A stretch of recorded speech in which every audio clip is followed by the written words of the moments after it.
다니엘서 12장 말씀 통해서 종말의 때를 어떻게 맞을 것인가 하는 제목으로 같이 은혜 나누겠습니다.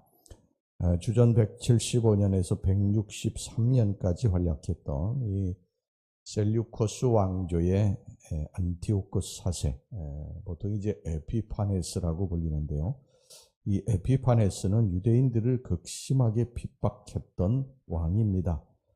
안티오코스는 유대인들에게 이 여호와 신앙을 버리고 헬레니즘에 순종할 것을 강요했습니다. 이런 음모는 아주 치밀하고 조직적으로 실행이 됐습니다. 그는 대제사장직도 헬라화된 야손이라고 하는 사람을 세웠고요. 또 예루살렘에 있는 모든 학교에서 헬라 방식으로 교육받게 했고, 또 헬라 방식으로 놀게 했고, 헬라 방식으로 사고하게 했습니다. 그래서 유대민족을 이 헬라의 신민으로 개량하려고 하는 노력을 끊임없이 기울였습니다. 일제시대, 일제의 문화, 또 교육, 이런 사상, 이런 것들을 받아들이도록 우리에게 강요했던 것과 아주 비슷하지요. 그뿐만 아니라요, 유대인들의 이 종교 행위를 일절 금하는 이 법령이 공포됐고, 이를 위반하는 자는 가차없이 사형에 처해졌습니다. 그리고 성전 제단에는 유대인들이 가장 싫어하는 이 돼지고기 같은 이런 부정한 동물, 이런 것을 올려놓고 피와 고기가 올려져서 여호와 하나님을 모독하고 그분의 권위를 철저히 부인했습니다. 더구나 유대인들에게 그 우상에게 바쳐진 부정한 음식물을 먹으라고 하는 강제 의무 조항이 내려졌고, 이를 거역하는 자는요 무자비하게 살해를 했습니다.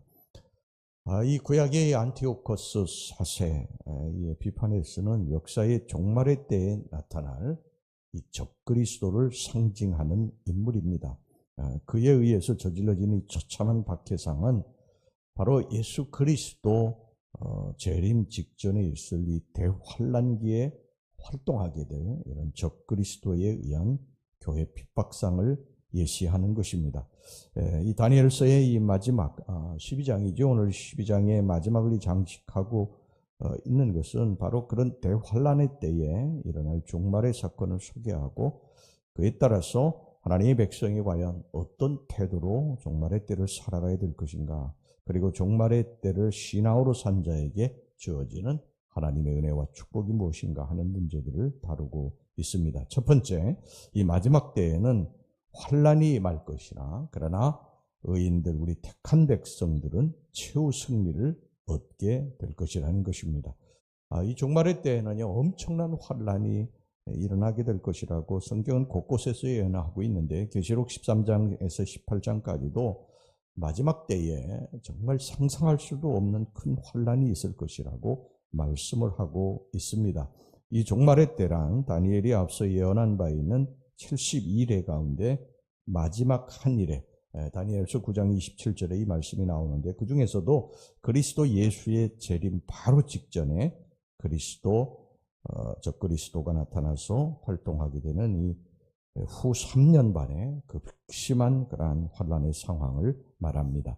이때는 지금까지도 경험해 보지 못했던 그런 극심한 환란이 일어날 것이라고 성경은 말씀하고 있는데, 예수님께서도 마가복음 13장 19절에서 이는 그 날들이 환란의 날이 되겠습니다. 하나님께서 창조하신 시초부터 지금까지 이런 환란이 없었고 후에도 없으리라고 말씀을 하셨습니다. 이 환란은 마지막 때가 가까운 것을 깨달은 이 적그리스도가 온갖 자신의 능력을 다 동원해서 최후의 발악을 하는 때입니다. 그러나 우리는 이 환란의 때를 만나도 두려워할 필요가 없습니다. 오늘 본문의 1절 말씀 봅시다. 그때 내 민족을 호위하는 큰 군주 미가엘이 일어날 것이요. 미가엘, 이 천군 천사들이 우리 택함 받은 백성들을 호위하고 지키고 있다고 하는 것입니다. 그들이 우리를 위해서 대신 싸울 것입니다. 그리고 우리의 이름이 생명록에 기록되어 있다고 말씀을 하고 있어요. 이 생명책에요, 이름이 기록된 사람은 영원히 지워지지 않습니다. 이름이 기록된 사람은 아무리 큰 환란이 닥친다 해도 반드시 구원을 얻게 될 것입니다. 1절 말씀, 오늘 본문의 1절 말씀 보겠습니다. 그때 내 민족을 호위하는 큰 군주 미가엘이 일어날 것이요 또 환란이 있으리니 이는 개국 이래로 그때까지 없던 환란일 것이며 그때 내 백성 중에 기록된 모든 자가 구원을 받을 것이라. 물론 이제 선택받은 자도요 순교의 길, 죽음의 길을 갈 수도 있습니다. 큰 환난과 고통을 당할 수도 있어요. 그러나 그것은 버림을 받는 것이 아닙니다. 예수님께서 재림하시는 날 그들은 다시 영광스럽게 부활하게 될 것입니다. 오늘 본문의 2절 말씀 보겠습니다. 땅의 티끌 가운데에서 자는 자 중에서 많은 사람이 깨어나 영생을 받는 자도 있겠고 수치를 당하여서 영원히 부끄러움을 당할 자도 있을 것이며 하나님은 부활의 아침에 당신을 소망하다가 죽은 영혼을 그 잠에서 깨우시고 박해로 인해서 순교당한 사람들에게 생명의 호흡을 불어넣으시고 영생하게 만들어 주실 것이라는 것입니다. 하나님을 끝까지 믿고 의지하며 이웃에게 복음을 전하며 주어진 사명을 성실히 완수한 자들은 하나님이 이루실 최후 심판의 때에 별과 같이 빛나게 될 것이라고 성경이 말씀하고 있습니다. 오늘 여기 본문의 3절 말씀 보겠습니다. 지혜 있는 자는 궁창의 빛과 같이 빛날 것이요 많은 사람을 옳은 대로 돌아오게 한 자는 별과 같이 영원토록 빛나리라. 그러므로 우리는 이 영광을 소망하며 우리에게 환난의 때가 닥친다 해도 어려움이 고통이 닥친다 해도 끝까지 신앙을 붙들고 나아가야 될 줄로 믿습니다. 자, 그렇다면 이 본문의 이 계시의 내용이 이루어지기 위해서 얼마나 기다려야 될까? 다니엘도 그것을 이제 하나님께 질문하고 있어요. 오늘 본문의 6절 말씀을 보겠습니다. 그 중에 하나가 세마포 옷을 입은 자 곧 강물 위쪽에 있는 자에게 이르되 이 놀라운 일의 끝이 어느 때까지냐 하더라. 이 질문에 대해서 하나님은 세 가지 말로 응답해 주셨어요. 첫째는 그 기간이 한때, 두때, 반때 동안 계속된다. 이렇게 말씀하셨어요. 7절 보겠습니다. 내가 들은즉 그 세마포 옷을 입고 강물 위쪽에 있는 자가 자기의 좌우손을 들어 하늘을 향하여 영원히 살아계시는 이를 가리켜 맹세하여 이르되 반드시 한때, 두때, 반때를 지나서 성도의 권세가 다 깨지기까지이니 그렇게 되면 이 모든 일이 다 끝나리라 하더라. 이 기간은 이 종말의 때에 이 적그리스도가 극렬히 활동하게 되는 후 3년 반의 기간입니다. 계시록 11장 9절에는요 이것을 사흘 반이라고 표현을 하고 있고요. 계시록 13장 5절에서는 42달이라고 표현을 하고 있습니다. 성도에게 있어서 참 구원과 소망의 날은 이때가 지나야 온다고 하는 것입니다.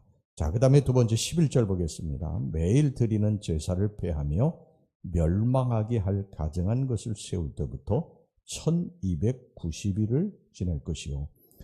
이 1290일은 9장에 기록된 70일의 가운데 마지막 일의 중 후 3년 반의 기간에 30일이 더 가산된 기간입니다. 이게 더해진 한 달, 즉 한때는 적그리스도가 심판을 당하고 천년 왕국이 펼쳐지는데 소용되는 이제 최종 마무리 기간입니다. 그리고 세 번째 12절을 보겠습니다. 기다려서 1335일까지 이르는 그 사람은 복이 있으리라. 여기서 1335일이란 1290일에 또다시 45일, 즉 한 달 반, 곧 한때 반이 더해진 숫자로 이것은 땅 위에 천년 왕국이 끝나고 영원한 하나님의 나라에 들어가는 데 소용되는 기간을 말합니다. 즉 새하늘과 새 땅이 실현되는 때까지의 기간입니다. 이때가 되면 예수님이 재림하시고 사탄은 이제 마지막 발악을 끝내게 되고요.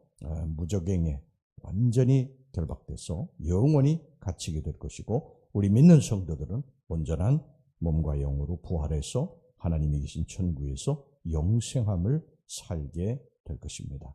이것을 우리는 믿음으로 받아들이고 이 땅에서 힘든 삶을 산다고 해도요 결코 이 소망을 잊어서는 안 될 것입니다.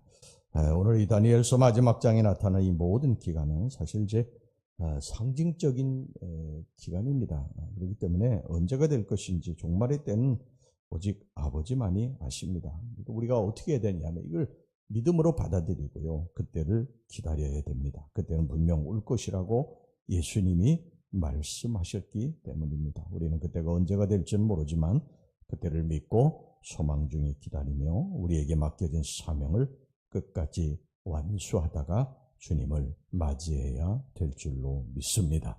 네, 우리 기도하겠습니다. 마지막 때가 언제가 될지는 알지 못하지만 우리가 예수님의 말씀을 믿습니다. 성경의 말씀을 믿습니다. 마지막 때가 돼서 이 사탄 마귀가 무적에게 영원히 결박되어 감금될 때 우리 예수님 재림하셔서 이 땅에 다시 오실 것이고 우리의 영과 몸이 완전히 새로운 영성체로 부활해서 주님 앞에 서게 될 줄로 믿습니다. 이때를 기다리면서 저희들이 어떤 환난도 이겨내게 주시옵시고 주님이 가장 기뻐하시는 일들 복음 전하며 사는 일에 최선을 다하게 하여 주시옵소서. 예수님의 이름으로 기도하옵나이다. 아멘.